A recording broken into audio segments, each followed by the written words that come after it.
Hello friends, welcome back to my channel Adam's cafe.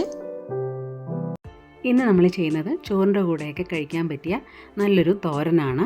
കൂൺ കൊണ്ടാണ് നമ്മൾ ഈ തോരൻ ഉണ്ടാക്കുന്നത്. ഇത് നല്ല ടേസ്റ്റി ആയിട്ടുള്ളൊരു തോരനാണ്. ടേസ്റ്റി മാത്രമല്ല, നമുക്കറിയാം മഷ്റൂം എന്ന് പറയുന്നത് നല്ല ഹെൽത്തി ആയിട്ടുള്ള ഒന്നാണ്. അപ്പോൾ നമുക്ക് നേരെ വീഡിയോയിലോട്ട് പോകാം. എങ്ങനെയാണ് ഈ ഒരു മഷ്റൂം തോരൻ തയ്യാറാക്കുന്നതെന്ന് നോക്കാം. അപ്പോൾ ഞാനിവിടെ എടുത്തിരിക്കുന്നത് ബട്ടൺ മഷ്റൂമാണ്. 200 ഗ്രാം അളവിനാണ് മഷ്റൂം നമ്മൾ എടുത്തിരിക്കുന്നത്. മഷ്റൂം ഇത് കൂട്ട് അതിൻ്റെ പുറം ഭാഗമൊക്കെ എടുത്ത് കളഞ്ഞ ശേഷം നന്നായിട്ട് വാഷ് ചെയ്തിട്ട് ചെറിയ കഷ്ണങ്ങളാക്കി അരിഞ്ഞിട്ടാണ് എടുത്തിരിക്കുന്നത്. മഷ്റൂം അരിയുമ്പോൾ തീരെ പൊടിയായിട്ട് അരിയേണ്ട, നമ്മൾ കുറച്ചുകൂടെ വലുപ്പത്തിൽ, ഈ ഒരു വലുപ്പത്തിൽ വേണം നമ്മളിത് അരിഞ്ഞെടുക്കാനായിട്ട്. സ്റ്റവിലൊരു പാൻ വെച്ചിട്ടുണ്ട്. അത് ചൂടായി വരുമ്പോഴത്തേക്കും അതിനകത്തേക്ക് നമുക്ക് 1.5 ടേബിൾ സ്പൂൺ അളവിന് എണ്ണ ചേർത്ത് കൊടുക്കാം. ഞാനിവിടെ വെളിച്ചെണ്ണയാണ് എടുത്തിരിക്കുന്നത്. ചൂടായ എണ്ണയിലോട്ട് 1/2 ടീസ്പൂൺ അളവിന് കടുകും കൂടി ചേർത്ത് കൊടുക്കാം. വറ്റൽമുളക് 2 എണ്ണം മുറിച്ചിട്ട് ചേർക്കുവാണ്.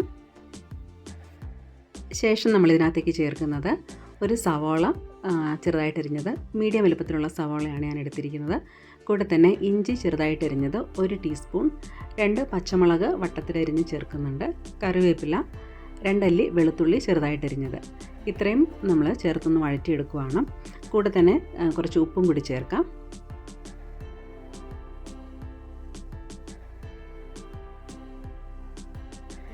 ചേർത്ത് കൊടുത്ത സവോളയൊക്കെ വാടി വന്നിട്ടുണ്ട്. അപ്പം ഈ ഒരു പരുവത്തിലായി കിട്ടിയാൽ മതി, അധികം ബ്രൗൺ നിറമൊന്നും ആകണ്ട. ഇനി നമുക്കിതിനകത്തേക്ക് മസാലപ്പൊടികൾ ചേർത്ത് കൊടുക്കാം. മല്ലിപ്പൊടി 1 ടീസ്പൂൺ, മഞ്ഞൾപ്പൊടി 1/4 ടീസ്പൂൺ, മുളക് പൊടി 1/2 ടീസ്പൂൺ, ഇത്രയും ചേർത്ത് കൊടുത്ത് ഇതും കൂടി ഒന്ന് വഴറ്റിയെടുക്കാം. സാധാരണ നമ്മൾ തോരനൊക്കെ ഉണ്ടാക്കുമ്പോൾ മല്ലിപ്പൊടി ചേർക്കാറില്ല, പക്ഷേ ഈ ഒരു മഷ്റൂം തോരനിൽ മല്ലിപ്പൊടി ചേർക്കുമ്പോൾ നല്ലൊരു ടേസ്റ്റാണ്. മസാലയുടെയൊക്കെ റോ ടേസ്റ്റ് മാറി കഴിയുമ്പോഴത്തേക്ക് നമ്മൾ എടുത്ത് വെച്ചിരിക്കുന്ന മഷ്റൂം ഇതിനകത്തേക്ക് ചേർത്ത് കൊടുക്കാം. അതിനുശേഷം ഇതിൻ്റെ എല്ലാ ഭാഗത്തും മസാല വരുന്ന രീതിയിൽ നന്നായിട്ടൊന്ന് മിക്സ് ചെയ്ത് കൊടുക്കാം. അപ്പോൾ ഈ ഒരു സമയത്ത് നമ്മൾ മഷ്റൂമിനകത്തേക്ക് ഉപ്പ് ചേർക്കുന്നില്ല, ഉപ്പ് നമ്മൾ അവസാനമാണ് ചേർക്കുന്നത്. ഇനി നമുക്കിത് ലോ ഫ്ലെയിമിൽ മൂടി വെച്ചൊന്ന് കുക്ക് ചെയ്തെടുക്കാം. നമ്മൾ വെള്ളമൊന്നും ചേർത്ത് കൊടുക്കണ്ട, മഷ്റൂമിൽ നിന്ന് തന്നെ ആവശ്യത്തിനുള്ള വെള്ളം ഇറങ്ങിക്കോളും. അപ്പം മഷ്റൂം കുക്കാവുന്ന സമയത്ത് ഇതിനകത്തേക്ക് വേണ്ട തേങ്ങയൊന്ന് നമുക്ക് തയ്യാറാക്കിയെടുക്കാം. അതിന് വേണ്ടിയിട്ട് മിക്സിയുടെ ജാറിൽ ഞാൻ കുറച്ച് തേങ്ങ എടുത്തിട്ടുണ്ട്. തേങ്ങ നമുക്ക് 1/4 കപ്പ് മുതൽ 1 കപ്പ് അളവിന് എടുക്കാം. 2 ചെറിയ ഉള്ളി, അല്പം മഞ്ഞൾപ്പൊടി, ഇത്രയൊന്ന് ക്രഷ് ചെയ്തെടുക്കാം. നമ്മളിത് മൂടി വെച്ച് കുക്ക് ചെയ്യാൻ തുടങ്ങിയിട്ട് 2 മിനിറ്റോളം ആയിട്ടുണ്ട്. ആ ഒരു സമയത്ത് തന്നെ മഷ്റൂമിൽ നിന്ന് നന്നായിട്ട് വെള്ളം ഇറങ്ങുന്നുണ്ട്. ഇനി നമുക്ക് അല്പം കൂടി വെള്ളം വറ്റി ഈ മഷ്റൂം കുക്കായി വരാനായിട്ടൊന്ന് വെയിറ്റ് ചെയ്യാം. ഇപ്പോൾ ഒരു 3-4 മിനിറ്റ് ആയിട്ടുണ്ട്. മഷ്റൂമിൽ കുറച്ച് വെള്ളം ബാക്കിയുണ്ട്. അപ്പോൾ അങ്ങനെ അല്പം വെള്ളം ബാക്കിയുള്ള ഒരു സമയത്ത് നമുക്ക് ഈ ക്രഷ് ചെയ്ത് വെച്ചിരിക്കുന്ന തേങ്ങ മിക്സ് അതിനകത്തേക്ക് ചേർത്ത് കൊടുക്കാം. 2-3 മിനിറ്റ് കൊണ്ട് തന്നെ നമ്മൾ ചേർത്ത് കൊടുത്ത തേങ്ങയൊക്കെ ആവശ്യത്തിന് കുക്കായി കിട്ടിക്കോളും. ഇനി നമുക്ക് ഇത് നന്നായിട്ടൊന്ന് മിക്സ് ചെയ്തെടുക്കാം, തേങ്ങ എല്ലാ ഭാഗത്തും ആവുന്ന രീതിയിൽ.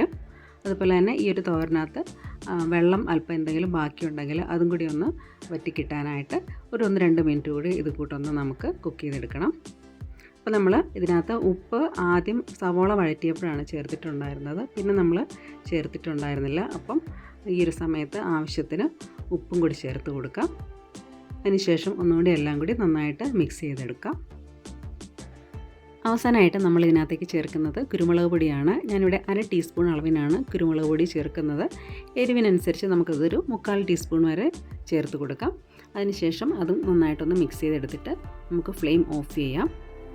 അങ്ങനെ നല്ല ടേസ്റ്റി ആയിട്ടുള്ള മഷ്റൂം തോരൻ ഇവിടെ റെഡി ആയിട്ടുണ്ട്. നമുക്കിത് ചൂടോടുകൂടി തന്നെ സെർവ് ചെയ്യാം. അങ്ങനെ നല്ല ഹെൽത്തി ആൻഡ് ടേസ്റ്റി ആയിട്ടുള്ള മഷ്റൂം തോരൻ ഇവിടെ റെഡി ആയിട്ടുണ്ട്. സാധാരണ നമ്മൾ മഷ്റൂം കൊണ്ട് എന്തെങ്കിലും ഗ്രേവി ടൈപ്പ് കറിയൊക്കെ ആയിരിക്കും ഉണ്ടാക്കുന്നത്. അത് നമ്മൾ അപ്പത്തിനോ അല്ലെങ്കിൽ ചപ്പാത്തിക്കൊക്കെ ആയിരിക്കും കഴിക്കുന്നത്. അപ്പോൾ ഈ ഒരു രീതിയിൽ മഷ്റൂം കൊണ്ട് തോരൻ ഉണ്ടാക്കിയാൽ അത് ചോറിൻ്റെ കൂടെ മാത്രമല്ല ചപ്പാത്തിയുടെ കൂടെ നല്ലൊരു കോമ്പിനേഷനാണ്. അപ്പോൾ വളരെ ഈസി ആൻഡ് ഹെൽത്തി ആയിട്ടുള്ള ഈ ഒരു മഷ്റൂം തോരൻ എല്ലാവരും ചെയ്ത് നോക്കിയിട്ട് ഫീഡ്ബാക്ക് അറിയിക്കണേ. താങ്ക്